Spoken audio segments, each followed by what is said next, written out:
Welcome, my name's Doctor Warrick Bishop. I'm a cardiologist, I'm an author and a keynote speaker. I'm CEO of the Healthy Heart Network. I'm all about trying to help people live as well as possible for as long as possible. Heart disease is huge in Australia. Every 20 minutes someone suffers a heart attack. Most of these could probably have been avoided if only we knew what to do. This podcast is all about helping you understand blood pressure, weight, cholesterol for better health.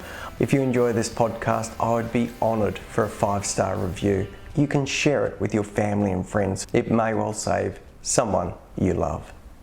Hi, my name's Warwick Bishop and welcome to my podcast and videocast station. And today I'm delighted to have the chance to share with James Buckley. Hi James. Hey Warwick, and hi everyone.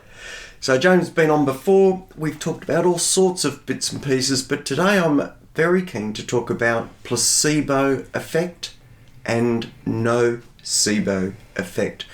Before we go any further, James, can you just give us a definition for placebo and nocebo for those who are listening who may have heard the terms but not be across a definition? Sure, my definition may be slightly different to what yours is, and my understandings are different based on my background as a hypnotherapist.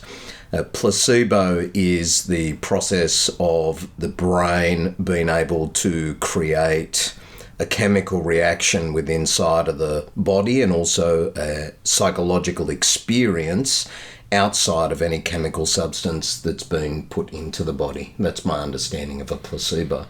So I can resonate with that, but I would share with you my definition in an example would be we could give a patient a sugar pill with lots of reassurance and encouragement and belief that that sugar pill would make a positive difference for that person, and that person then feels that positive difference. Correct. Alternately, we could give somebody a sugar pill with a belief and an understanding that that sugar pill would give them side effects and problems, and then that person feels those side effects and problems. So really, placebo, the positive aspect of no real chemical interaction leading to sensations, nocebo having negative effects from really a sham drug or what we call a placebo. I also believe that placebos were first researched after World War I, where they had run out of morphine and they were doing amputations and giving saline injections, saying it was morphine and noticing that the soldiers were experiencing morphine-like experiences. So that wouldn't surprise me. My understanding is that a nocebo or placebo effect can be nearly as effective as some of the drugs we use, with a 40, 50 or even 60% response rate in relation to what would be expected from taking that tablet. Correct. Yeah. Correct. So that's a definition. The mechanism, James, can you speak to how our bodies create this effect, this placebo effect? Well, I have an unshakable belief, Warwick, that our brain is the most sophisticated and intelligent machine on the earth, although not everybody's been given the keys or the driver's manual to that machine, and it proves how miraculously powerful and the potential of our human brain and body is. So the interesting thing for me is that it must mean that there are ways that a drug can drive perhaps sensory change. Let's imagine taking a couple of Panadol for a headache. So the Panadol alter some of the prostaglandins and our brain's pain receptors, dull down that response to the pain, and our brain feels that. Placebo must be seeing the brain driving the changes in those receptors and parts of the brain where we register, doing it even without that drug being present. So Correct. it's a from above down process almost. Correct. And in fact, there's even research that I was reading where people were injected with barbiturates, which is a substance that's meant to slow the system down, but they were told that it was an amphetamine, which is something that's supposed to speed the system up, and they were able to block the effects of what they were injected with and produce the effects of what they weren't injected with. Yeah, so amazing. So really, so we're talking about the body generating the response that the pill or drug might have, even without the chemical of that pill or drug being in the body. Correct. So that becomes super interesting, and one of the reasons I'm drawn to it, and one of the reasons it's on this podcast, is we get lots of people who have problems with cholesterol-lowering medications, the statins, and there was a nice study which I've done on a previous podcast called a nice study which I've covered on a previous podcast. That study was called the Samson trial, looking at the nocebo effect of statins. And what they did for the trial, as a very quick recap, was done in the UK, about 60 patients, ran for about a year, could be 2 years, but they basically gave the participants 3 different pill jars. One was an empty pill jar, one was a pill jar with a sugar pill, and one was a pill jar with an active ingredient statin in it. And they gave the participants these pill jars for a month and rotated them. The participants didn't know what they were taking, and on a daily basis during these different months, they would record on an app on their phone their pain or ache level. And don't quote me on these exact numbers, but it was in the order of, during the time that they had an empty pill jar and were taking no pills, they had a score out of 25 of, say, 3, 4 or 5 a day on average. On the sugar pill, a score of about 15. On the active ingredient, a score of about 16. This meant that the difference between active ingredient and no ingredient was a score of 1 out of 25, and really flagged that the side effects that the people were having from taking the statins was 90% explained by the nocebo effect, which is pretty powerful. Amazing. So tell me, James, this is the bit that I primed you for. What's going on in people's heads to drive this basically a potential gap in their ability to take a medication because of a perceived problem? Where are those influences coming from? Well, every time we make a thought, we make a chemical, and our thoughts are neurochemicals. They're not clouds in the sky, they're not things in the ether. Every single thought we have, 70 to 90,000 thoughts a day from most people, is creating chemicals, and those chemicals are creating chemical reactions in the body, and that's creating a whole host of other processes that's going on. It almost says to me that our minds can will us into a state of feeling. That state of feeling might be feeling better in a positive placebo effect. That state of feeling might be a feeling of feeling worse in a nocebo effect. Correct. Yeah. I can talk to a process, an indigenous process called pointing the bone here in Australia, that was actually outlawed by law. It was made illegal for people to do that process because it had such power within the indigenous communities and those that actually believed in the process, where if you didn't like somebody, you could go to the local witch doctor and you could say, I don't like this person, and they would give you a bone, take you through a process. You would point that bone at that person and they would start bleeding from the ears, bleeding from the eyes, and they would die in a matter of a few days. We also know, however, that there's preachers in the deep south of America that will handle deadly snakes, which should kill them in a matter of moments if they're bitten, and they get bitten multiple times and they don't die. And those preachers have an unshakable belief that they won't die. Whatever that is doesn't really matter, but there's a belief there that they won't die, and therefore they don't.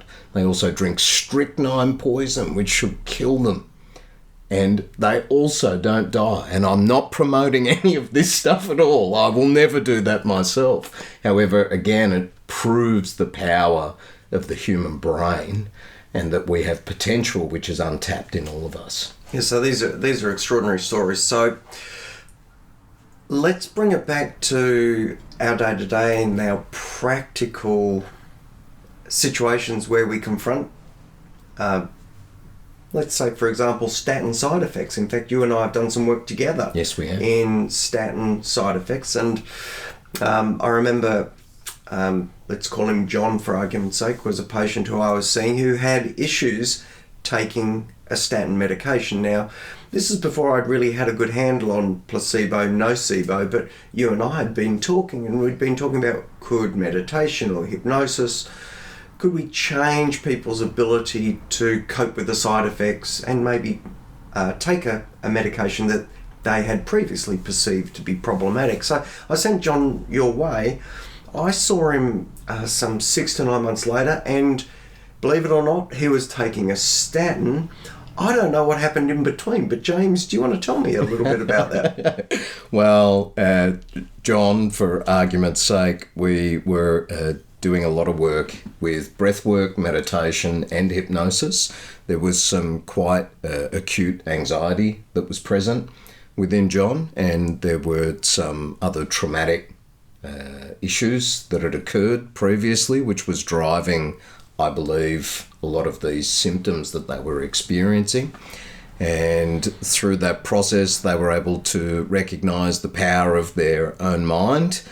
John was able to recognise the power of his own mind, and he got a handle on those things and was able to clear out the anxiety, get control over his thought processes, over his emotions, over his body.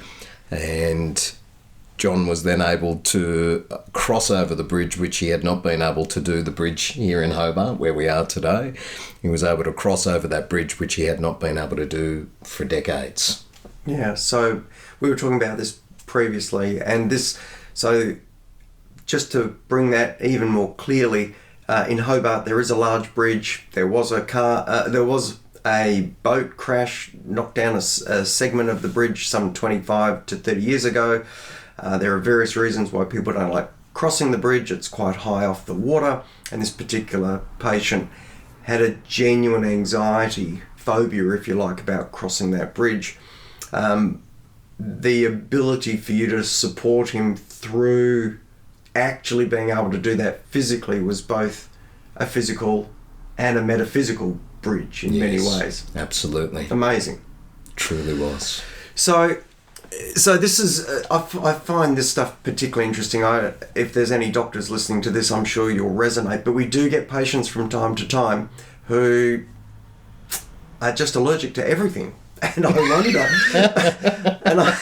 wonder if really we are not thinking this through enough, and we're trying to give these people tablets when really what they need is support and guidance, empowerment, and an understanding of the strategies needed for them to deal with probably what are some of the issues in their lives that are holding them back. Unresolved issues, I'm guessing, James. Suppressed, yeah.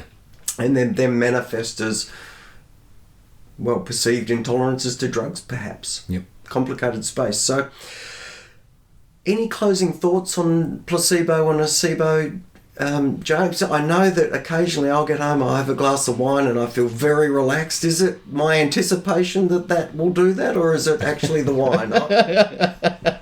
Potentially.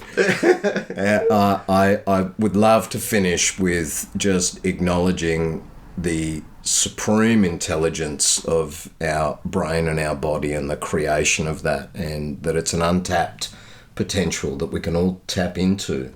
And it's a space that I really encourage everybody to explore, because that is truly where we will find solace, it's where we'll find peace, it's where we'll find harmony, and it's where we'll find resolution in the challenges that we have in our life. Look, I won't talk about those aspects too much, but I will say I've followed some of James's teachings in terms of hypnosis, meditation, his 21-day challenge. For anyone who's interested, I think, where would they find your link? Or you can look up any number of people who do hypnosis, meditation, but James has got some stuff, and his address to look that up would be? The mindmasteryinstitute.com.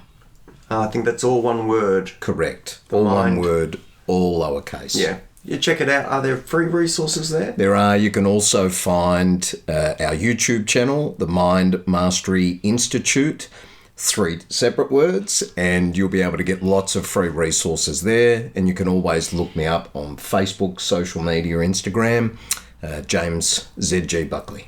Yeah, so placebo, nocebo, and anticipating the response from an intervention. Remarkable, fascinating, and incredibly powerful. Thank you so much for sharing, James. Such an honour, Warwick. As always, I hope you've enjoyed listening. It is my passion and privilege to share. If you have any queries or questions, drop us a note. Any thoughts for anything in the future, let me know. Until next time, live as well as possible for as long as possible and take care. Bye for now. Join the Healthy Heart Network and become part of our growing community. If you're interested in your heart health and risk of heart attack, then join the Healthy Heart Network for only $5 as a lifetime member. This represents $55 worth of value. We offer and help people understand their present state of heart health, what their current level of risk is, and the positive steps they can take to improve their risk of heart attack in the future. Go to www.healthyheartnetwork.com.au and click the Join the Family button.